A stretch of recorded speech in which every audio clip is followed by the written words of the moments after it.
Next on Max TV, we take a look at BARRERA Khan, we preview Jones SHEIKA, and we have news and notes. Coming up on the next round. And welcome to the next round, another edition from the Skybox. Steve Kim joined as always by Gabriel Montoya. Plenty of things to talk about. Let's begin. Round number one, it's Khan-do indeed from Manchester, England. Young lightweight Amir Khan passes his biggest test as a pro, scoring a technical decision in 5 over the legend Marco Antonio Barrera. Also on this card for the WBO junior lightweight title, Rocky Martinez stops Nicky Cook in 4. And for the interim WBO cruiserweight title, Ola AFOLABI rope-a-dopes his way to a 9th round TKO over Enzo Maccarenelli. Gabe, I got to tell you, I thought that Amir Khan was improved. I thought he showed some technical improvements. I thought they made some adjustments with Freddie Roach. But I have to tell you, even after this fight against Marco Antonio Barrera, I'm still not on the bandwagon. As Chris Rock once said, he did what he was supposed to do. I can't give him that much credit. Yeah, I mean, you know, I got a lot of emails coming into the fight. We're saying that, you know, Khan was going to get blown out. It was too big of a step up. This fight, you know, it is what it is probably my least favorite saying in all of sports. He's fighting an older guy, coming up in weight, hadn't won a good one in a while. I kept thinking, you know, if Barrera couldn't handle the speed of Manny Pacquiao like 2 years ago, what was he going to do with Amir Khan? I mean, all this basically is when you look on BoxRec and you look on his resume, this is a good scalp to have. You know? Yeah. But beyond that, I mean, I'm not going to anoint him the next lightweight champion. There's a million guys in the division that would kill him at this point. Yeah, listen, there were some technical refinements, but this was a Frank Warren special. Frank Warren does not make a lot of mistakes, as we mentioned last week, and he understands what Marco Antonio Barrera is. He's a slow, faded guy who's also more or less a natural featherweight. In my opinion, I thought that Marco Antonio Barrera, without the cut, would have had some opportunities to lay traps in the late rounds. But as soon as that cut took place, I tell you what, if Marco Antonio Barrera was the house fighter, I don't think that fight is allowed to go 4 complete rounds. There's a reason why it was stopped really, almost judiciously in the 5th round. Yeah, I mean, they wanted to get that technical decision. They wanted to essentially get the win for Khan, and I can understand that. I mean, they're building their house fighter up, you know. At the same time, I think that the cut was kind of a blessing for Barrera. To me, it looked like he was in for a long night. He was going to get beat down. I think Khan, more than his chin, I think the power is a little suspect. I don't think that right hand, now that he's kind of stepping up in class, is really a world-class right hand. I think early on they thought they had a De La Hoya that was going to be too big for the early divisions and just blow right through people, and now we're kind of finding out the truth about him, that he's a good fighter, he's a fast fighter, and a big fighter for the division. But I think he's going to be a distance fighter ultimately. No, I agree. The one thing about Amir Khan, that old saying from John Wooden, be quick but don't be in a hurry, he's a little bit in a hurry, and he still throws amateur-like flurries. He doesn't really sit down and make the quality of his shots count. I think the one thing that they're going to stress, Michael Moore and Freddie Roach, tuck the chin in, work behind the jab, work the perimeter, and box. I think stylistically they realize you don't have a great chin. There's a lot of heavy-handed skill guys at 135. Right. You're going to have to be more or less conservative. This is more or less a boxer. This is not Prince Nassim Hamed, who had the ultimate eraser. A lot of talk about what Amir Khan's going to do next. Judging by the British announcing crew, you'd think they'd be up for Pernell Whitaker and Roberto Duran. Couldn't disagree more. Talking to a couple of sources close to the camp, they are not going after Juan Manuel Marquez, and I think that would be the worst stylistic matchup you can ask for. I think what they're going to hope and pray is that Joel Casamayor beats Julio Diaz April 4th, and if he doesn't, then they might go after Julio Diaz, which I think at that point is not a relatively safe test, but I certainly think it is a responsible step up. Yeah, no, I think that's a perfect fight for him. It's another aging guy, but he brings another skill set. He brings a southpaw style and tons of experience to the table. But at the same time, his legs are going. And, you know, Khan's got some good feet. He's very fast. He's got fast hands. And I think he'll be able to turn him all night and get more experience kind of going into the late rounds. I think it's important right now for them to give him rounds where, you know, or give him fights where he's going to get extended. Because without that power, without that eraser, he's going to be a distance fighter. He's got to have to learn how to be a 12-round boxer. And I think that's a perfect fight to do that with. You know, one thing about Amir Khan, all this talk of immediately stepping up, fighting for a title, whatever his ranking is, I agree with you. If they can't make a Julio Diaz fight, even, or Casamayor, I don't think it's the worst thing in the world if they just wait and go for 3 or 4 more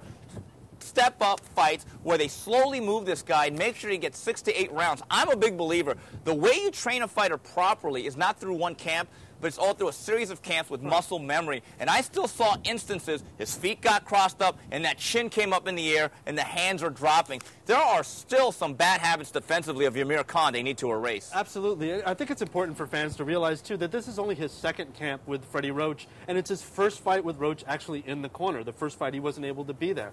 And so there's going to be a development process. There's going to be a learning curve. And so I think it's perfectly justifiable for him to fight maybe some ESPN2 level fighters and kind of slowly build. We didn't get any answers to the chin question at all. And I think we're going to need to answer that question, I think, for himself as well as for the fans. I hate to tell you, Gabe, the chin question has already been answered. He does not have a great chin. And I'll say this, he's the type of guy, if he doesn't have to pitch a perfect game, he better pitch a no-hitter. Because any above-average lightweight with a good sock in either hand, I think will give him a lot of problems. Here's what I think. Nicky Cook should have boxed his way to a victory. I think he was too bold for his own good. And the one thing about Rocky Martinez, and I've seen a lot of his fights growing up on Telefutura, if you keep things on the outside and stick and move and jab, you expose him to a certain degree. But if you bump and grind with him like Daniel Jimenez did, you can have more tools than him. You're not going to have a bigger heart than Rocky Martinez. So I think that big left hook that Cook landed early on that sent Martinez kind of sprawling back, it was a knockdown, I thought. His glove touched the canvas, but nobody called it.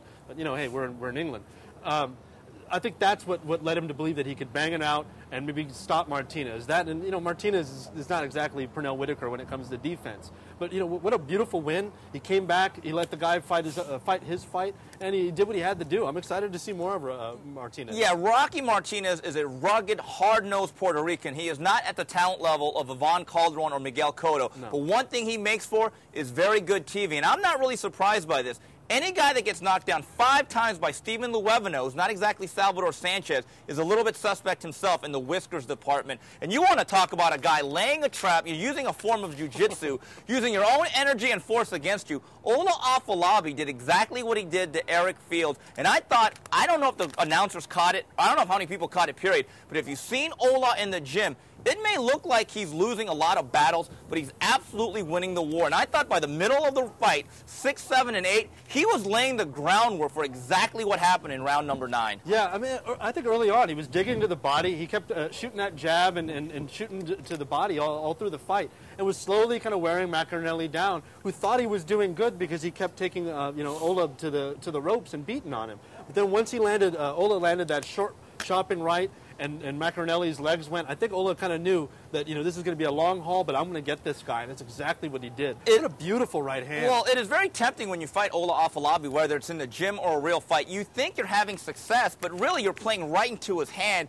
of really soaking up your own energy, depleting your forces. And the thing about Ola is he has an unnatural ability to slip, roll, and counter, and to absorb punishment almost like a shock absorber. And before that knockout happened, he landed a couple of straight right hands. For the first time, I thought he really backed up Maccarenelli.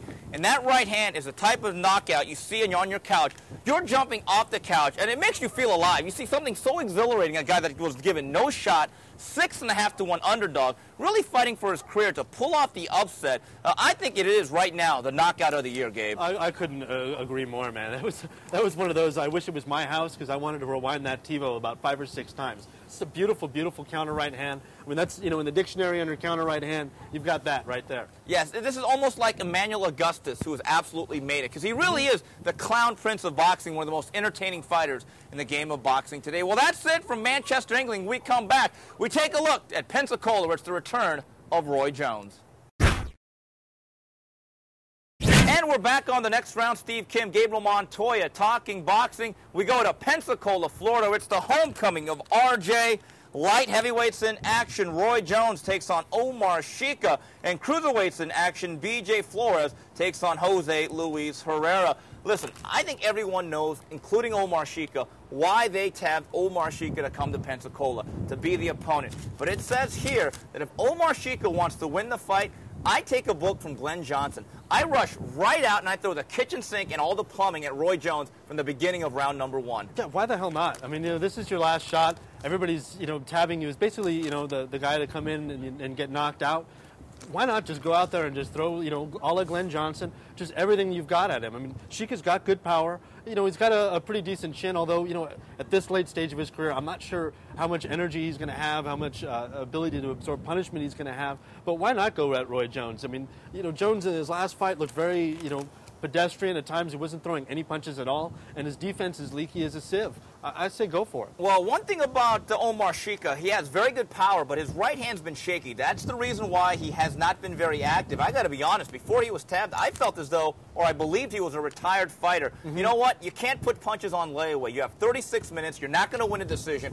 Roy Jones, more and more, fights off the ropes in contained spurts. Out of every 3 minutes, he might open up 10 to 15 seconds. So in that in-between all that time, I think Omar SHEIKA has a valuable resource in his own youth and his own energy. In the fact, in terms of power, I think he equals Roy Jones. He's not going to outbox him. With that being said, there's a reason why Roy Jones is still fighting. He still believes he could beat an Omar SHEIKA. I favor Roy Jones to win this fight. Everything's in his favor. He's got the pedigree, he's got the history, he's also got the home canvas advantage. But it says right here, I think Omar SHEIKA is a very live dog. I think he's a very live dog. I think the big key for him is to not be blinded by Roy Jones' speed, which is still kind of there. I think more than any of his other attributes, he's still very, very fast. I think it's important that he punches with Jones rather than kind of waiting for him to, throw a few flurries and then maybe go to the ropes. If he punches with Jones, a la, Antonio Tarver in their first fight or their second fight where Jones got knocked out, I think SHEIKA has got a very good chance of landing something big, and he is a good finisher, and I think he could end things early. That said, I'm picking Roy Jones. Yeah, but there's another thing, guys. I look at the calendar, and guess what? It's 2009. It's not 1999. So just remember the time and place. It's Roy Jones, and it may be RJ, but it's in lowercase letters now. The Roy Jones you once knew and loved no longer exists. And if you look at that Calzaghe fight, take away a 15-minute spurt where he knocked him down in the first round where Calzaghe is on the canvas. Roy Jones looked like Willie Mays circling under routine fly balls, flubbing them in the 73 series. Roy Jones is Roy Jones in name only. And I think if Omar SHEIKA realizes that from a mental perspective, he's got a better shot than he even knows. B.J. Flores, one of the most maligned fighters in the game, he says he's stepping up to face Jose Luis Herrera. There's only one problem, Gabe. Jose Luis Herrera in his last 6 fights has been knocked down 4 times. I'd hate to see B.J. Flores when he takes a tune-up. Yeah, if he's stepping up, it's only stepping up on like a tiny step stool. I mean, the guy's been knocked out in, 4 of his last 6 fights. This isn't a step up. This is a Friday Night Fight showcase. Flores is a somewhat exciting fighter. He's definitely a quality, nice guy, and good for the image of the sport. He's a nice announcer. But, I got a question. He turned down a fight a while ago. It was Thomas Adamek. The Thomas Adamek fight.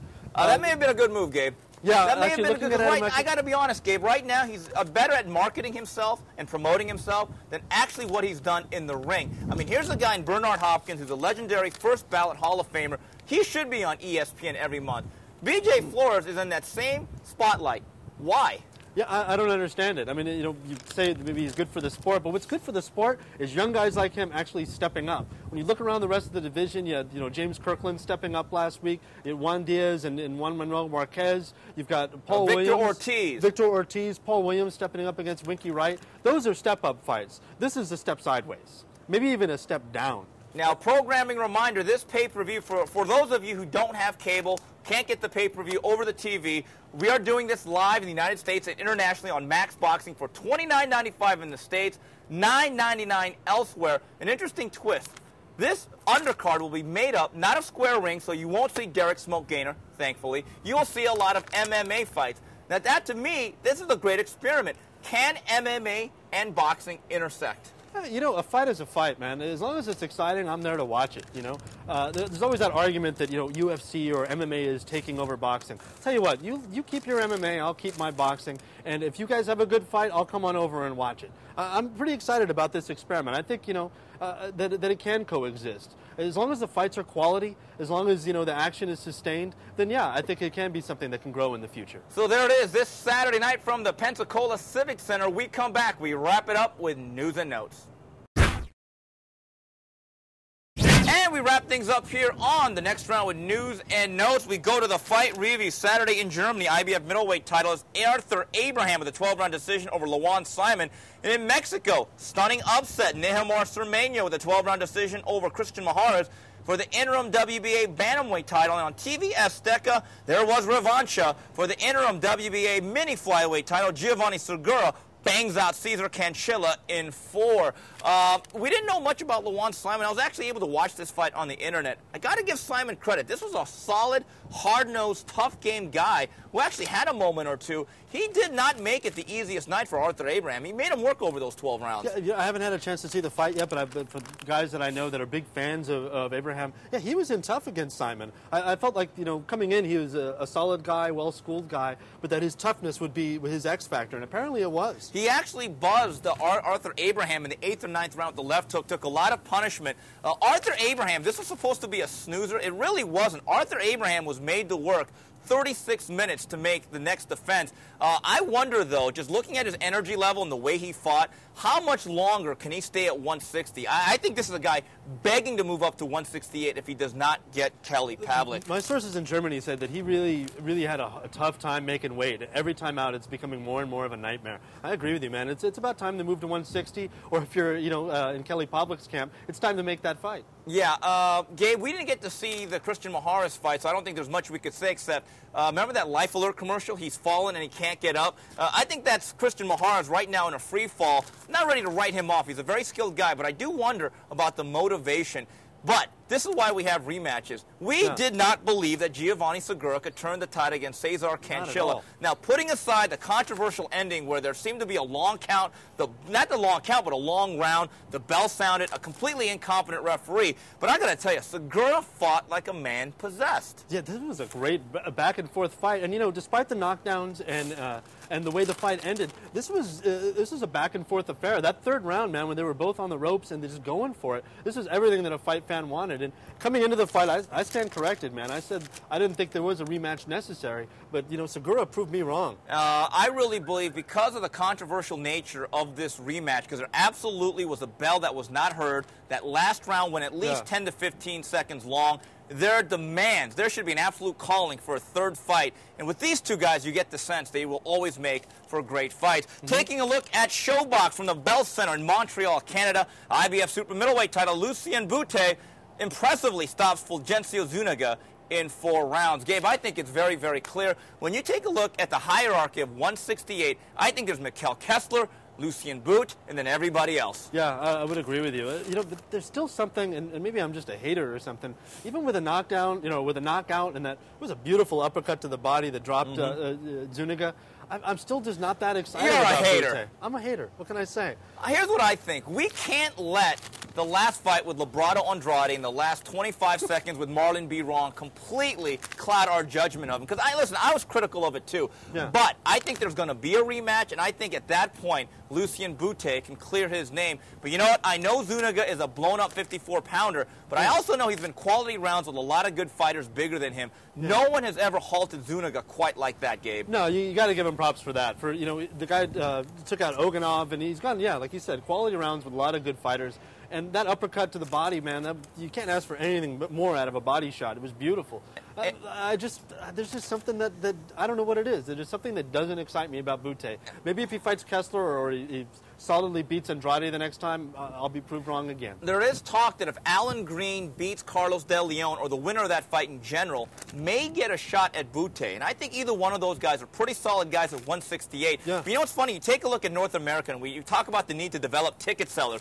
Amir Khan in England is a ticket seller. I think it's clear in this country, Lucien Boutte in North America is absolutely one of the top 5 ticket sellers. And you know what? When you take a look at great boxing cathedrals in our country, there's no doubt in North America, the Bell Center in Montreal is a boxing hotbed. I've never seen a bad crowd in that joint. No, never. Especially when Boutte's fighting, man. People go crazy there. It's definitely a spot that we're going to have to go up there and check out a fight. Absolutely. And we wrap it up here with the fight preview. On Friday Night Fights, Fernando Beltran takes on Aldo Valtierra with Demetrius Andrade coming back once again. On ESPN for the WBC heavyweight title, Vitaly Klitschko takes on J.C. Gomez. And then on TV Azteca from the Playboy Mansion, Orlando Solita takes on Eloy Perez. Do you give Gomez any shot, Mr. Montoya? I give him some shot. I mean, he's 35. He's a southpaw. He's 6'3". He's a big guy. He's gone some rounds with, not many very good people.